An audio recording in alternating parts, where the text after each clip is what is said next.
Bienvenue sur LFM, comme chaque mardi à 7h40, Sandra Ferreira, nutritionniste et diététicienne, nous fait l'honneur de venir nous voir. Salut Sandra. Bonjour Thibaut et puis bonjour à tous les auditeurs. Alors c'était la fête du pain la semaine dernière, dis-moi, à chaque fois qu'on s'intéresse à un régime, on nous oriente presque systématiquement vers le pain complet au lieu du pain blanc. Pourquoi ? C'est vrai, vous êtes même une majorité à penser que le pain complet est mieux que le pain blanc. Et vous avez raison, je ne laisse pas plus de suspense que ça. Vous avez raison, en fait, dans le pain complet, on va trouver plus de fibres. C'est l'argument essentiel. Alors les fibres, c'est quoi ? En fait, pour expliquer pourquoi il y a des fibres, surtout, c'est que lors de la fabrication de la farine, on va garder l'enveloppe du grain de blé. C'est d'ailleurs ce qui va donner cette couleur un peu plus marron au pain complet, tu avais dû remarquer Thibaut. Et les fibres, elles vont permettre de jouer sur la satiété. En fait, plus un aliment contient des fibres, moins le sucre de l'aliment. Dans le pain, le sucre de l'aliment vient de la farine, le sucre naturel. Et ce sucre va moins vite pénétrer dans l'organisme. Et donc, l'avantage, c'est que ça va plus caler.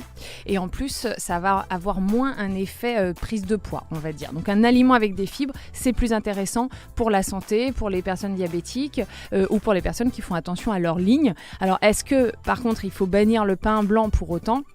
Non, parce que surtout si vous n'aimez pas le pain complet, vous pouvez prendre du pain blanc, mais il faudrait qu'il y ait des fibres ailleurs dans l'alimentation. Alors on les a où les fibres ailleurs, tu le sais Thibaut ? Les légumes. Oui, bravo, les légumes essentiellement, ouais.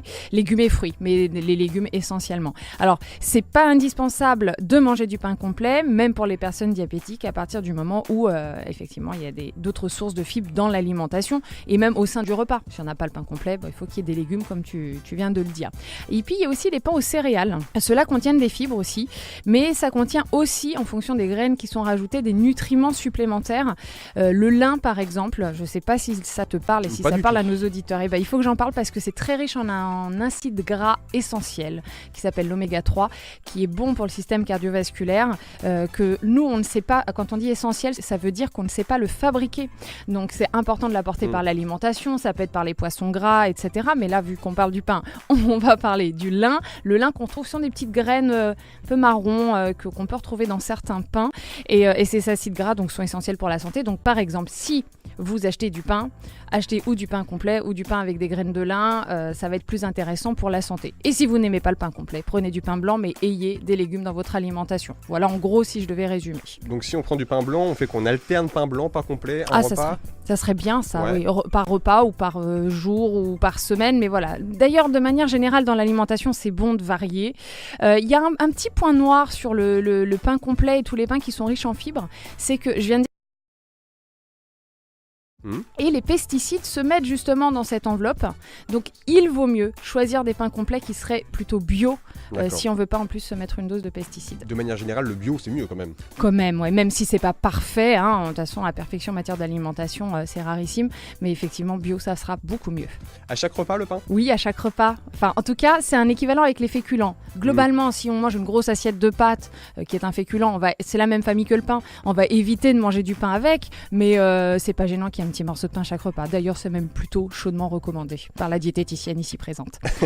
Et le pain au goûter avec une barre de chocolat dedans, comme en colonie de vacances, c'est bon ça ? Nostalgie. C'est juste bon pour le goût ? C'est bon pour les deux. Alors, c'est même bon pour 3 choses. Pour le moral, la nostalgie, là tu viens de me faire revenir en enfance. C'est bon pour la santé parce que, effectivement, rien de tel qu'un morceau de pain avec du chocolat plutôt que la viennoiserie. Le pain au chocolat qui, là, contient peu de fibres, index glycémique élevé, donc prise de poids, je vais pas dire assurée, mais voilà, c'est pas ce qu'il y a de mieux. Non, c'est pas du tout un a priori. Oui au pain plus les carrés de chocolat dedans. Oui, Thibaut. Et utiliser le pain pour finir la sauce d'un plat, est-ce que c'est raisonnable ou ça fait partie des gestes à bannir ? Geste à bannir, arrêtez de me saucer vos assiettes. Il y a eu ce qu'il fallait sur la viande et dans le riz. C'est du gâchis, t'es pas d'accord ? Le lave-vaisselle lavera, ne t'inquiète pas Thibaut. Une bonne sauce Roquefort en lave-vaisselle, c'est du gâchis. Le gros problème de ça, c'est que du coup, on se met encore un petit taux de graisse parce qu'il y a la sauce et souvent, il y a un peu de sauce. Ah tiens, je prends du pain pour saucer. Ah il reste du pain, tiens, je vais saucer. Enfin, on n'en finit pas. Une quantité de pain astronomique et de sauce. Bon, maintenant, encore une fois, en matière de diététique, si c'est occasionnel, je ne t'en voudrais pas et je n'en voudrais aucun de mes patients. Mais effectivement, c'est attention.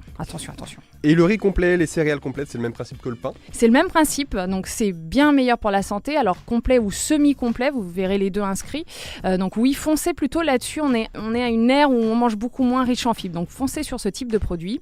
Encore une fois, si c'est bio, ça sera mieux pour éviter de se mettre une dose de pesticides. Très bien, merci Sandra. Je rappelle que ton site sandra-ferreira.com est très complet, lui aussi. Merci. Et que l'on peut y trouver toutes les informations pour prendre contact avec toi. À mardi prochain. À mardi prochain. La suite avec l'actu à 8h et la musique tout de suite. Bon réveil à tous.